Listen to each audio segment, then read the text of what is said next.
Bismillahirrahmanirrahim. Assalamualaikum warahmatullahi wabarakatuh, everyone. A very good afternoon. Welcome to the Peace Podcast Show. Today I am honored to share this platform with one of the most erudite speaker on geopolitics, Dr. Anas Tekreti, who happens to be here in Kuala Lumpur for a short visit. And today we will be hoping to share his insights into some of the current issues relating to the developments in the Middle East, which has been the source of much attention globally for the last year or so.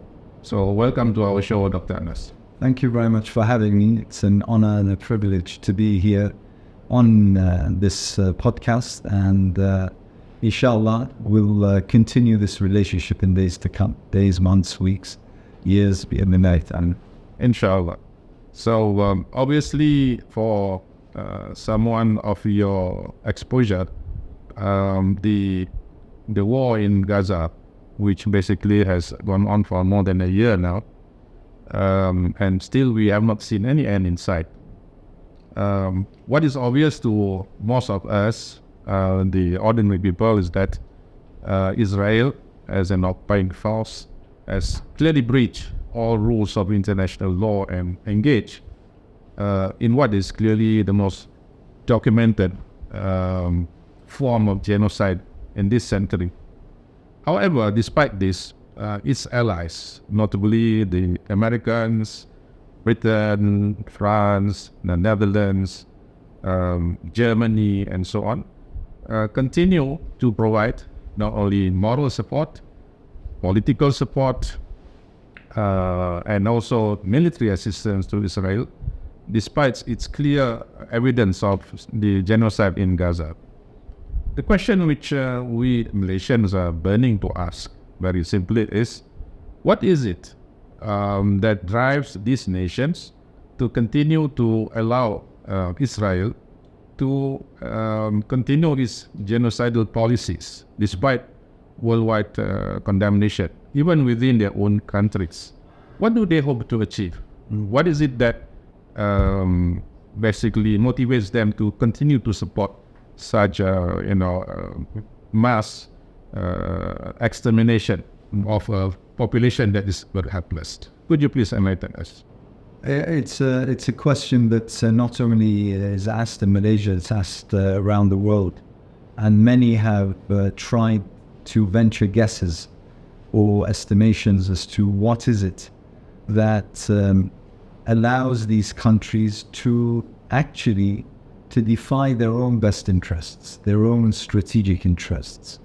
And not only that, but to expose the duplicity in terms of their moral value system and their ethics in a way that is beyond, in my view, beyond repair.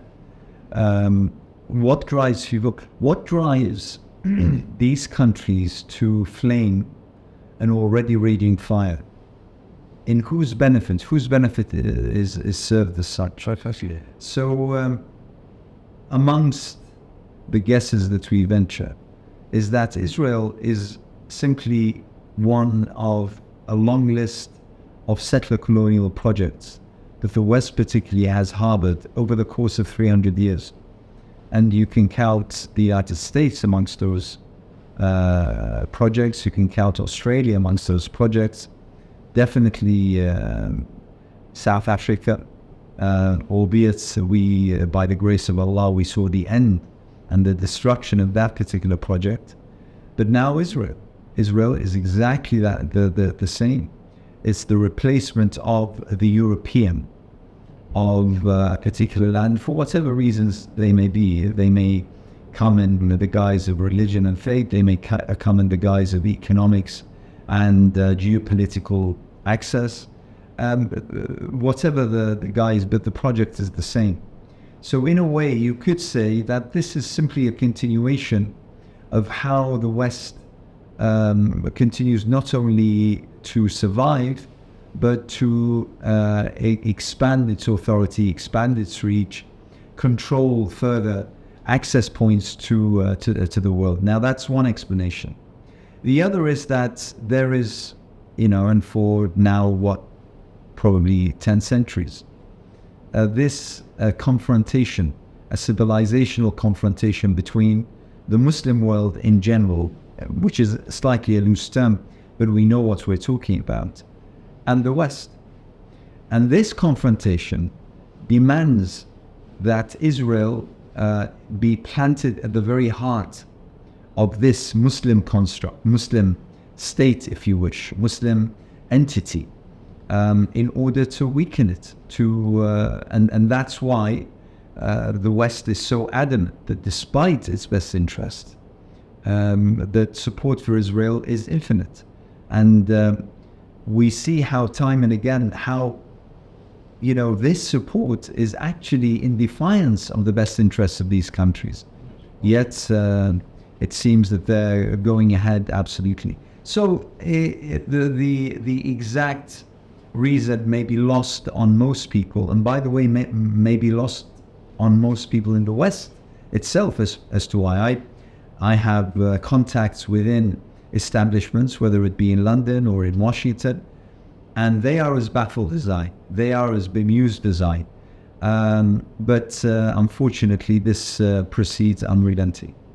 Perhaps related to that question is an issue which most political and socio-economic analysis are fond of saying, that today the world is moving away from a unipolar situation to a multipolar world.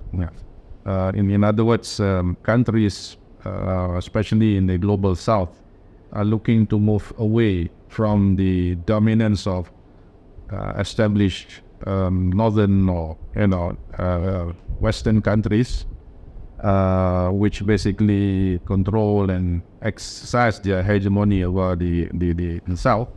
So people are trying to look for alternative sources of finance, of influence, of trade. They want to have the freedom to establish relationships with countries that they so desire, regardless of whatever the West thinks. So the move can be seen, for example, in the emergence and the rapid growth of the BRICS alliance. And also we see the current move towards de-dollarization, which would mean the United States, for so long basically having the world's reserve currency at its disposal, will now lose that strength from which it can dictate policies through sanctions and so on. So coming back to this issue of Gaza and the war in the Middle East, do you think that this will accelerate the pace of this shift towards multipolar world, and subsequently a weakening of Western influence as we know it? I believe so.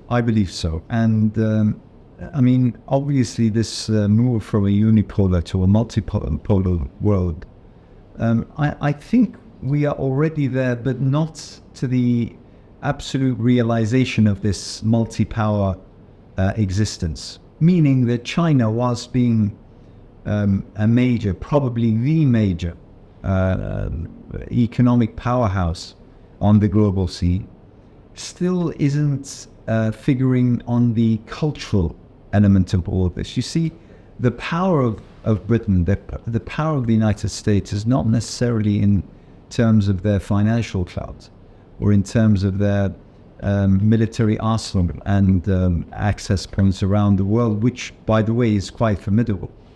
But in terms of their reach, in terms of their influence on nations that are far away from their shores. The fact that most young people can name, American actors, or can name sports teams, or can name singers or pop stars or the such, when reversely, you can barely note anyone who knows anyone who's a figure in China, for instance. So that cloud is, in my view, is the most important. And that's why you find that impoverished, deprived youngsters around the world, their aim and their dream is to reach the shores of England or reach the shores of America or reach the shores of Europe. For that reason, whilst you don't really find anyone, struggling or risking their lives in order to reach China. So that's a source of power that we need to recognize. But at the same time, I think that China's reach now into almost the heart of Africa through the Belt Road that it's constructing through probably 20 nations or the like. This in itself is something that can't be denied and can't be ignored. And in a way, this will come to bear should, let's assume, that one of the parties, either Israel or maybe America or anyone else, decides to wage war either on Iran or anyone else. This is going to be something that has an influence on how that decision is made. So I think that the multipolar world is, in a way, is taking shape. But the question remains: will, for instance, BRICS become something that is developed and comes to fruition as most people would like it to become? I believe that, firstly, there is that appetite to move away from this hegemony and domination, economically as well as militarily and politically, of the United States. And I believe that there is a will to leave the big blocks of all, and for instance, the European Union. And Britain preceded others, probably for the wrong reasons, in leaving the EU. But that's something which I feel we'll see more and more happen. And BRICS provides something for nations that see themselves teetering on the brink of being, first-class nations in the world and second-class nations in the world. And they find that through this alliance, which is far-reaching, which is, globally in the true sense of the word, might be something that draws people's attention, as well as attract various nations to join. I think we'll see something emerge. I'm not entirely sure whether it'll be given the oxygen to actually fulfill its potential objectives. Well, there's actually two related issues that I want to discuss with you related to this shift towards the multipolar world. One, I think in November, we are going to see a change in the U.S. presidential elections. And of course, there are candidates. Some are, we know Donald Trump, and we know Kamala Harris, and also there's also Jill Stein. Yeah. Okay, my question I want to pose to you, for American Muslims who are faced with this dilemma of Gaza and their own thing, in your opinion, who should they vote? Should they vote for Jill Stein? Should they vote for Kamala Harris? Should they vote for Biden or for Trump, or not vote at all? Yeah. I mean, what would be your take on this? This is a very, very important question. And to be honest, I don't think that anyone could answer with any degree of confidence that it is by far the correct answer. I think it all relies on what every voter wants, meaning that a vote, in order to shape or to influence American stand in regards with Israel, is, I doubt that it'll be with either Harris or with Trump. And let's face it, I mean, whilst Jill Stein is very good, but I doubt very much that she has any kind of chance of impacting the outcome of the elections to a degree, apart from taking away a number of votes that will probably see Trump win. I mean, that's yes. Yeah. So in a way, I think that we are going to end up with either Trump or Harris. In either case, I don't think that American policy will change, not a bit, in regards with Israel. In fact, we can already see how both of them, when debating, they are each showing how close they are to Israel, how dedicated they are to Israel, how they will bring America to the fore of supporting Israel if they were allowed to sit in the White House. So I don't think that there's any change there. Also, not voting is, in a way, it's a vote. I mean, and this is something we continue to say to people. You can decide not to vote thinking that you won't have anything to do with this facade. And it is, to a degree, it's a show. It's a show, but a show with tremendous implications at the end of it. But in actual fact, when you don't vote, you are voting. And usually, you're voting for the worst of the two bad candidates. That's what usually is happening. So it remains that what is the strategy of the Muslim community in America? What are they trying to build? And can they use this, the springboard of the next elections, as a first step towards that construct? Is it that they're trying to build a political awareness of around the issue of Gaza, but also more widely about Islamophobia, about the rights of Muslims in America, which are being heavily targeted and attacked? And as such, what would be the best option? I've heard arguments that Trump would be better, not for the people directly, but because he's someone who often speaks the truth, says what he thinks without any kind of filter. And that some people find to be far better than the way that politicians deceive, lie, cheat, hide the facts in some clever words or the like. That might be so, but ultimately speaking, I think that the way that America is, the trajectory of American politics is severely damaging, not only for America and American people, and I exclude no one, this is not just about the Muslims, all of America, but the entire world, simply because America is, whether we like it or not, the country that leads this so-called free world. And therefore, I whatever the outcome, I think it's going to be far more bad than it will be good. But with respect to America itself, I mean, Trump has been threatening to slap 100% tariffs any country that drop the dollar.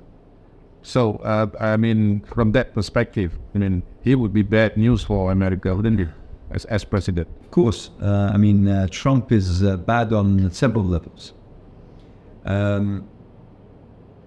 One of the levels which we must pay attention to is the America from the inside. American society is divided. Now, I'm not saying anything new here, because it's not just American society that's divided. I can also tell you that British society is divided, French society is divided. Yeah. But the division in America is dangerous, and it's different. Why? Because you have a sizable portion of that audience who are heavily armed, and armed by virtue of law. I mean, they're not armed secretly. The Second Amendment. Exactly. So we're talking about a polarization or a split within America that might bring about civil strife in terms of violence, in terms of shootings, in terms of bombings, and we saw what happened when Trump lost the elections to Biden, and what happened on the 6th of January and the storming of Capitol Hill. And the fact is that Trump, especially when addressing his audience, does not hide the fact that he's actually threatening that this might be the very last elections. Now, I don't know exactly what it is he means, but in any case, it's a very, very stark threat. And the thing is that he has a core base and a very solid base of supporters, amounting to about 30% of the American public, who are armed, who feel that they are treated as second-class citizens, who believe that the establishment, the political establishment, has denigrated them and has treated them with utter contempt. And they see in Trump someone who will restore their righteous, position within American society and American politics.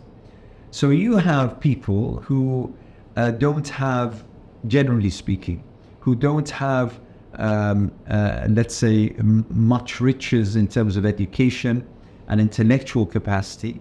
And by the way, I'm not demeaning anyone here, but the overwhelming, let's say, according to statistics, we're talking about usually rural areas within America and the like. People who are angry, people who feel that they have been left behind by America, by the American establishment, and people who are armed. So that cocktail brings about a prospect which is extremely concerning. So yes, the fact that Trump is a threat, Trump is a serious threat, not only to America, but also to the world, and especially, as you put it in your previous question, the de-dollarization. That's something that someone like Trump, being, the kind of businessman, the shrewd businessman that he likes to think of himself, that's going to be something that he won't stand for. What kind of response will come? Allahu Alam, but surely for America, he's bad news. Okay. The other issue, I think, which I want to relate here is that a few days ago, there was a huge Hurricane Milton that happened, I think, on the 10th of October. And it caused very, very widespread damage. Milton. Yeah, in Florida and so on. And I think it was estimated to be the one of the most severe hurricane ever in history. In the history. Now, I think the estimated damage was at least 50 billion USD. President Biden said that he will give aid amounting to about $700 per victim. And this caused a lot of anger, especially in the South, because just the day before, he gave about 8.7 billion aid in military aid to Israel. Before that was about more 12 billion to Ukraine and so on. And the people were making fun, saying that the governor of Florida should change the name of Florida to Israel, and he'll get there. So my point here is that obviously this will have some impact upon the coming elections one day. And how would the patterns of voting be? Do you think will be affected greatly by this? It's quite depressing how, despite basically, we're talking about European governments, every single government. Yeah. To a varying degree, of course, but every single European government is the same. Whilst, one of the hugest crises in America is homelessness. Estimated that every single night, 2.5 million Americans sleep on the streets. Drug addiction, addiction to alcohol, to crime, domestic abuse, so much strife, civil strife, societal strife, which threatens, the peace within America. Yet, the American government, rather than resolve these issues, spends billions on what? On funding a genocide. Literally funding a genocide. Israel, if it weren't absolutely certain that America has its back, regardless, right, wrong, regardless, it wouldn't be in a position to commit all the atrocities that it is. So, and the interesting shift that we've seen after Gaza is that more and more Americans are asking this question. Why? Why are our tax dollars going to fund a killer? Why is it that we are supplying Israel with aid, with intelligence, with support, logistical and otherwise, so that it could carry out a genocide against the Palestinians?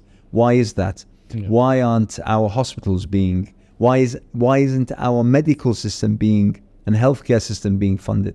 Why is it that our homeless are not being cared for? Why is it that and as you put it, the victims of this hurricane, which are in according to record, the strongest that has ever hit America, costing tens of billions of dollars, which the government could barely cover. Yet, it seems that with one fell swoop, it could provide tens of billions of aid and support to Israel, as well as to Ukraine, of course, and that's a different story, but it all falls within the same context. More and more people are asking questions. What's happening here? Who are we? And like you said, the running joke is, well, if only we were called Israel, maybe then we would get some help. And by the way, many commentators have noted how Israel is far richer than America. If you take the public debt, America is by far much worse off than Israel. The commentators have noted how in Israel every citizen has full health care, Yes. whilst in America they don't. Yeah. They note how, so that's saying Israel doesn't need our help. We need help from Israel. But what's happening is that we continue to send these funds. They go from one direction in one direction from America to Israel, yet we are suffering immensely. It's something that I feel brings about and quite an expansive and significant internal debate and discussion and probably even argument. And it definitely needs to be more prominent, especially that now we're approaching the elections. Okay. Let's move back to the Middle East. We start, for example, with the assassination of Ismail Haniyeh, a state guest in Tehran during the president's inauguration, the new president's inauguration. That by itself is causes belly for war in more normal circumstances. Yet Iran did not retaliate immediately. And Ismail Haniyeh, by the way, was the peace negotiator. True. And the Americans were promising that negotiated ceasefire was just around the corner, just before he was assassinated. Yeah. And when the war in Lebanon spread, I think Hassan Nasrallah was also giving his agreement for ceasefire. He too was assassinated. So it seems that the Israelis, they were actually poking the bear, if you get my point. And when the Iran retaliated with the ballistic missile strike, which consists of about more than 180 ballistic missiles, Israel suddenly felt the need to retaliate. Whereas this was in return for the previous provocations. So my question to you, am I correct to assume that Netanyahu does not desire peace? He is basically a warmonger, a war merchant. And basically, what is his final objective? What is the end game for Israel in this, do you think? There are several elements to your question. One of them, Iran. The second is the potential for ceasefire or the offer for ceasefire, and then what Israel wants. Yeah. Now, in regards with Iran, I personally now for years, and particularly now after Gaza, I've commented, and in many articles I've written and interviews I've done, that Iran wouldn't engage in an all-out war with Israel for a number of reasons. And I think that the president of Iran's recent visit to the General Assembly of the United Nations, in his speech, he seemed more conciliatory than ever before. And I think that was deliberate. Iran doesn't want an all-out war for a number of reasons. Firstly, a war with Israel. And Israel is the United States, is Britain, is Germany, is France, is the entire Western world. Is a war that Iran knows it just simply couldn't engage. It just simply couldn't fight. It's way beyond its means. And I think that the attack, what we call the Pages attack, it exemplified absolutely the utter superiority of Israel over everyone else, despite the fact that Hezbollah were renowned for their very sound security apparatus. So I think that that's one reason. And by the way, this is no criticism to Iran, because, you know, if you don't have the capacity to fight, then how could you fight? But this is a status of affairs. This is where we are. The other reason that Iran, I believe, is extremely, there are two strategic reasons I believe that Iran does not want an all-out war. The first is its nuclear project. The nuclear project for Iran is a lifeline. Imagine if in a few years' time, once Iran manages to create warheads, missiles, nuclear heads, and become part of the nuclear club in the region. All the times it was slapped and decided to turn another cheek will be forgotten, because it'll be the master, the most dominant power in the entire region. Not Turkey, not Saudi Arabia, not Egypt, no one. It'll be the dominant power. And that's a prize which I feel the Iranians think are worth staying quiet on. That's one strategic element. The other is, and this was said by, I believe it was the foreign minister. He said that the Iranian people do not have the appetite to fight a war. Now this, anyone who knows anything about warfare knows that this is immensely important. If your people, if your nation will not, what we saw in Gaza is something that no one can emulate, no one can manipulate. Yes, of course. This resilience, this absolute steadfastness of people. Yeah, the determination to fight against all odds. Any nation who have this will gladly welcome a war because they have that kind of internal solidity. But Iran doesn't, and most countries around the world don't. So this is, I believe, one of the reasons. Now, this is about Iran. Now, you asked the question about Netanyahu. Yes. Netanyahu doesn't want peace. Netanyahu said it 3 weeks ago when confronted. He said any kind of deal proposed that has ceasefire at it, as one of its points, is off the table. He doesn't want peace because he knows that the moment that a ceasefire is declared, Israel loses. How? Now, regardless of the fact that they had military domination, regardless of the fact that they absolutely devastated Gaza, regardless of the fact that they took out numerous, figureheads in the resistance, whether Palestinian or Lebanese, regardless of all of that. But you have to understand that Israel is one of the mightiest military machines in the world. If it can't show that it has, to its own people and to the world, that it has achieved strategic objectives through all the devastation it has created, it's lost. And this is where some people get it wrong. There's a difference between what you expect from an army and what you expect from a resistance group. A resistance group only needs to be there to survive, to say, I'm still here. That's all it needs to do. You don't request or expect from a resistance group to dominate and to win and to conquer and to, wipe out. That's not what they're there for. Yeah. They're called resistance. It's like that, cheeky or naughty student in a classroom. Whatever you do, you punish, you expel, you detain, you do all that. They're still there. They're still there. And once you say, khalas, I've given up as a teacher, you've lost. You've lost, yeah. Regardless of whether you failed the student, regardless of whether you've punished them, but you've lost. And this is the position that Netanyahu knows. If it will happen, it means the end of him. And I don't mean the end of his premiership. I mean the end of him in terms of being a free man.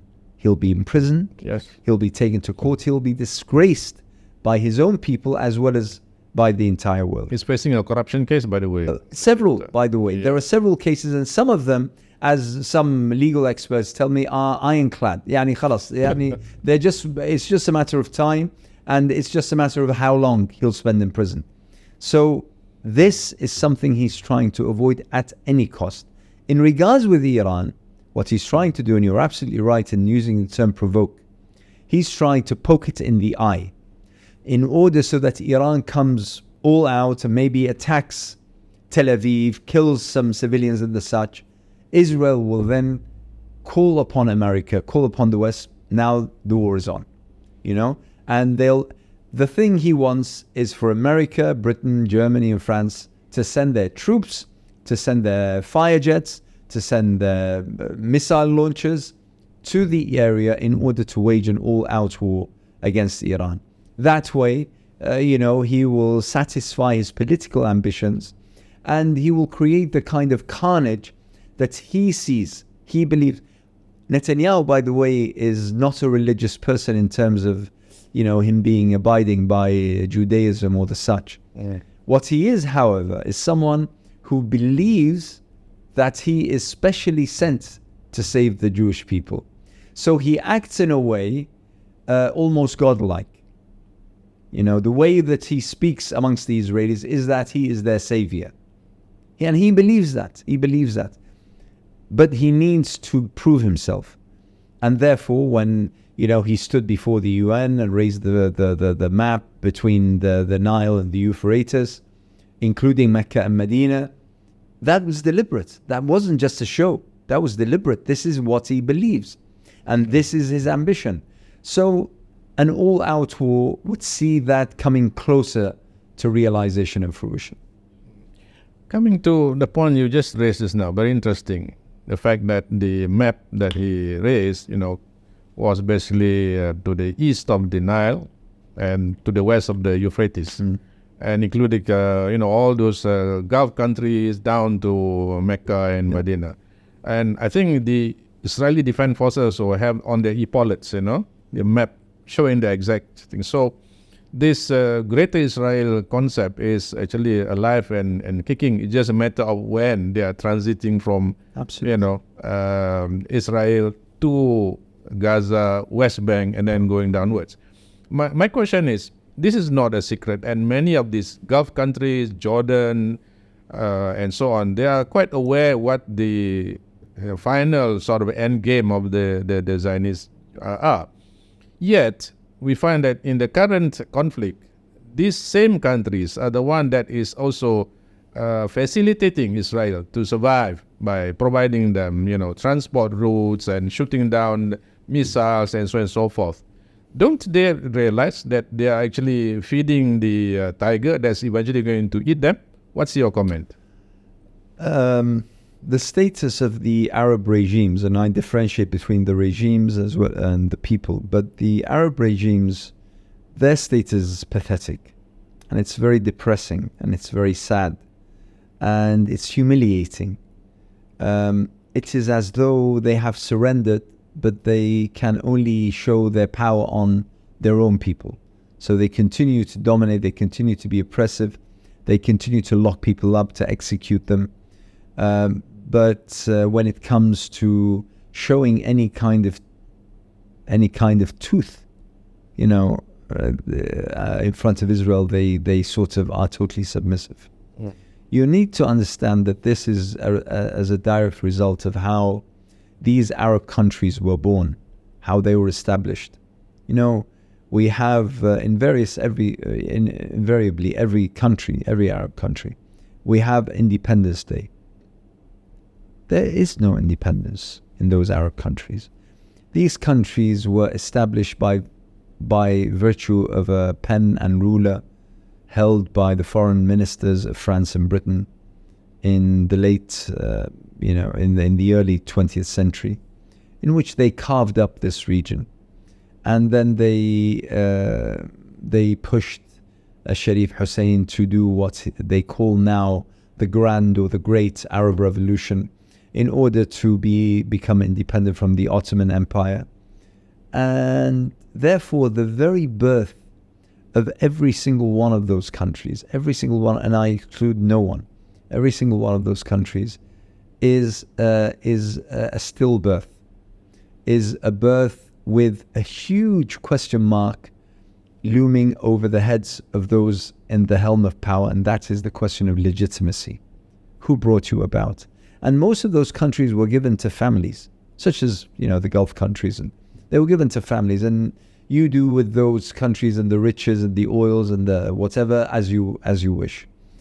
So unfortunately, every single Arab state, Arab regime, is in absolutely no place to argue in regards with the establishment of Israel or the plans of Israel. They can complain. They can sort of write a letter, issue a statement, appeal to the Americans, please come and protect us. We've given you so much. We've disgraced ourselves before our own people. Please. That's their last hope. They cling on to that hope. Maybe it'll save them, from the Israelis to an extent for some time.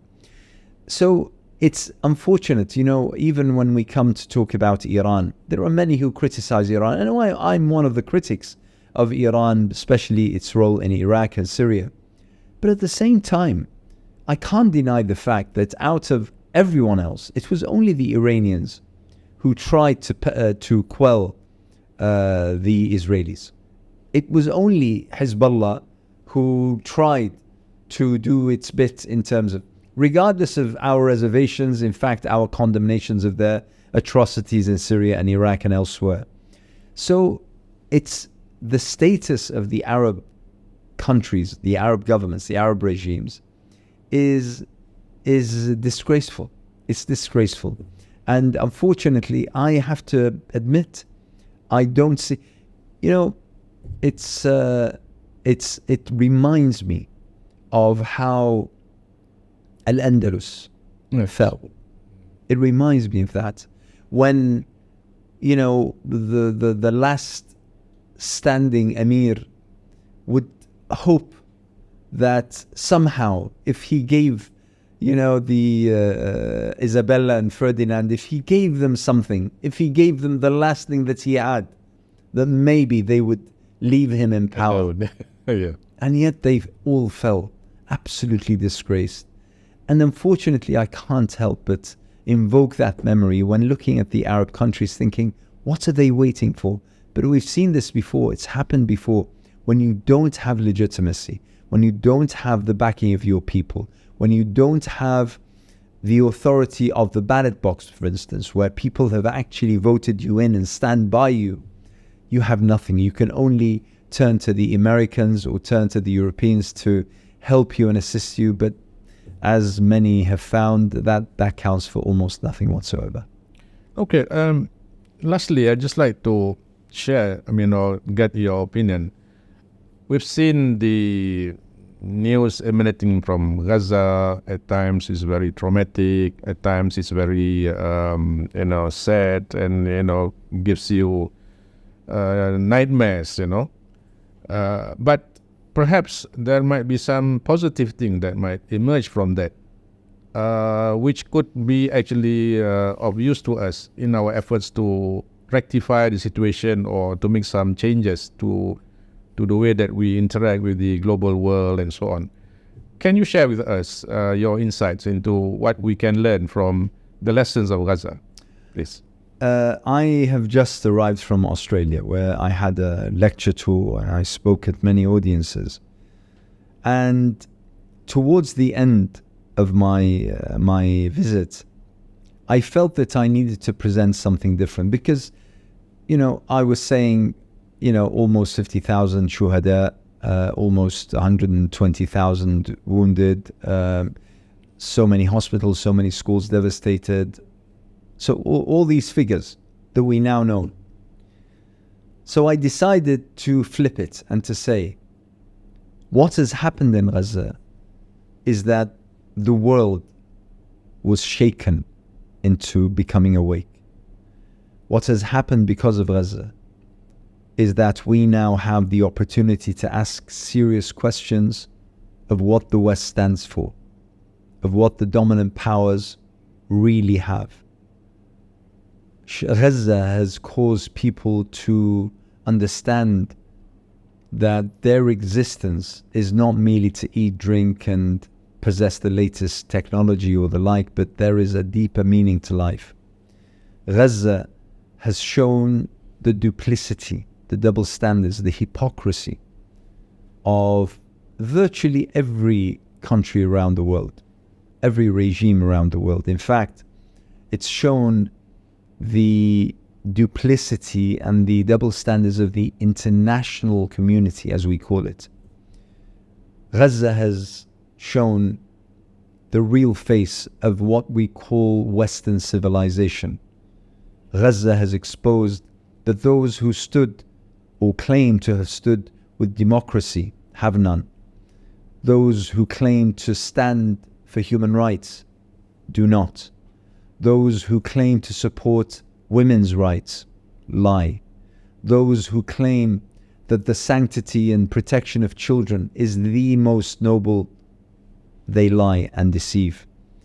That everything that the West posed as being a bastion of humanity in its most exemplary form, Gaza exposed that all to be a lie. And at the same time, Gaza showed that not only in the Arab world is there this disparity and a gap between the people and the regime that governs over them. That is the reality even in the West. Gaza has shown how when people in Britain or France or Germany, when they decide to stand up and wave a Palestinian flag, they could be shot down, they could be persecuted, they could be imprisoned. The media will attack them. They will be seen as people who have absolutely no right whatsoever.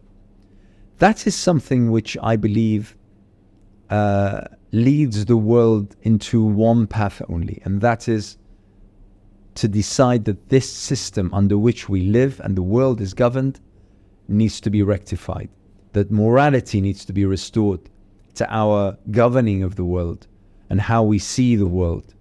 The truth and justice, which are non-existent as it seems, need to be restored and need to be at the very helm of the values that humanity lives by. Gaza has awoken billions around the world who were totally asleep. That's something that I think we can capture, we can run with, we can use for our own benefit here in Malaysia, in where I come from in the UK, and we can start becoming proponents of change, a radical change, transformative change, for something we all believe in, but all this triggered by Gaza and the price it paid. I prefer that to when I speak about Gaza. I think that that is something that we respond to better. Well, I think on that note, that will come to the end of our podcast session. Tanas, has been an illuminating session. We learned quite a lot from you. We benefited from your wisdom. Exactly. And we hope, inshallah, together, both Malaysia and the brothers in the UK and so on, can do something positive for the sake of our Palestinian brothers and sisters suffering. And also that we hope to bring about a change for the better for the whole of humankind, inshallah. Inshallah. Thank you so much for having me on. I wish you well. I wish Pace well. I wish all the brothers and sisters in Malaysia very, very well. And this path that we walk, not only for Gaza and Palestine, but for truth, for justice, and for humanity, inshallah, we'll meet again and again on that path. Inshallah. There will be a promise I will keep, tell you to keep. Thank you very much. Assalamu alaikum. Alaykum assalam rahmatullah.